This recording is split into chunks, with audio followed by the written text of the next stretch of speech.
I love the anarchic, sort of like, I don't know, freedom of, I mean, it's such a cliche to say this, but that anarchic freedom of the internet. And it just seems depressing when like old media tries to qualify that. Like, hey, let's take advantage of this like chaos and anarchy, but put restrictions on it. It's like, no, that's not how it works.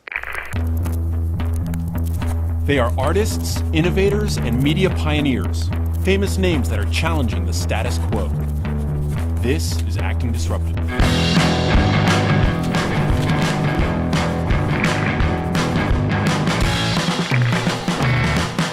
There are a lot of people using Moby Gratis who don't like me and don't like my music.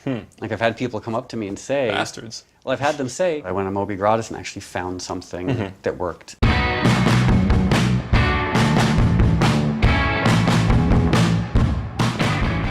So what is Moby Gratis? Well, I have a lot of extra music, so I simply thought, why not start a website that gives the music away for free to indie filmmakers, film students, nonprofits, partially as a way of helping indie filmmakers and film students, but also selfishly as a way of getting my more obscure music out into the world. Walk me through the process. Like if I'm an independent filmmaker, what do I do to license one of your tracks? Okay, so my goal in starting Moby Gratis was to make it as sort of easy and anarchic as possible. The basic rule is if someone applies, they have 24 hours to hear back, and if they don't hear back, that means that it's approved. But like if someone made just a short documentary and I disagreed with the content, I still wholly support their right to make that movie and to use free music. Because one of the things I love about the internet is that it's chaos, you know, and I just want Moby Gratis to be chaotic, but in a very benign way. You know, like I want it to be easy to use, I want it to be free, but utterly unrestricted.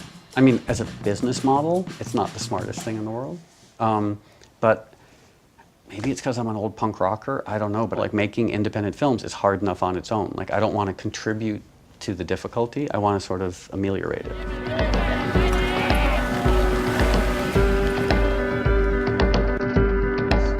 What happens then if a filmmaker that uses one of your tracks then goes on to sell a film? Because I would imagine for an indie filmmaker, that's the dream. Well, I mean, every indie filmmaker ultimately wants their film to be commercial. And I wanted Moby Gratis to be 100% nonprofit. So that way, if any revenue is ever generated, if any of the music is ever licensed commercially, the money goes to the Humane Society. Now, I know your studio is really small, but It's pretty small. We would love to take a peek. Okay.